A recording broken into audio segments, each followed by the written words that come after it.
டேய் வெளியே போகாம எப்படி நேரம் ஆகுது. இருடா அவன் வந்துக்கிட்டோம். யாரு? அருண்.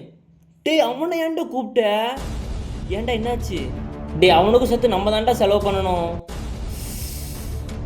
ஒரு வார்த்தை என்கிட்ட கேட்கியா நீ? டேய் சாரியில் மறந்துட்டேன். சரி நீ தான் கூப்பிட்ட. அவனும் வெக்கமே இல்லாமல் வாரேன்னு சொல்கிறான்.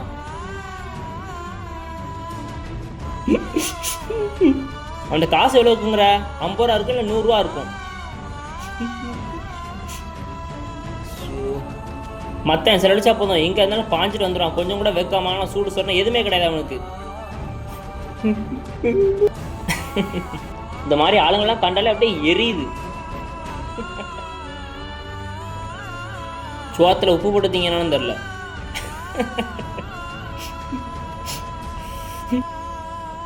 சரிடா இப்போ என்ன பண்ணுறது? நீ என்ன பண்ண எனக்கு தெரியாது. நீ அவனுக்கு ஃபோன் போட்டு ஏதாவது சொல்லு. அவன் இங்கே வரக்கூடாது, அவ்வளோதான்.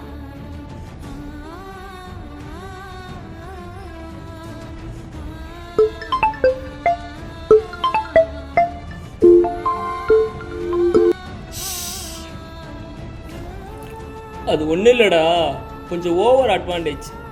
நம்ம ஃப்ரெண்டு தானே அப்படிங்கிறதுல.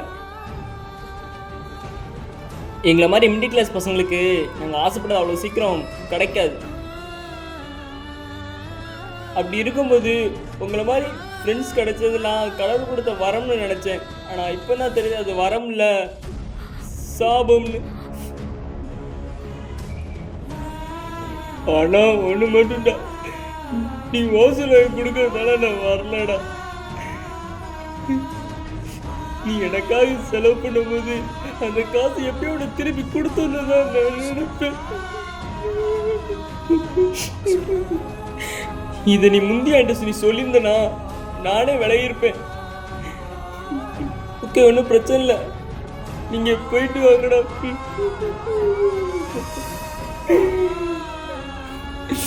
நான் போறேன். டேய் டேய் விட்ரா, போனா போகிறான்.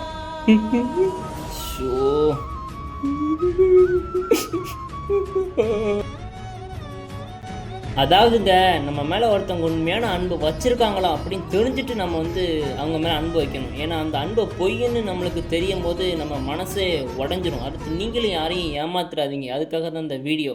எல்லோரும் பார்த்து இருந்துக்கோங்க.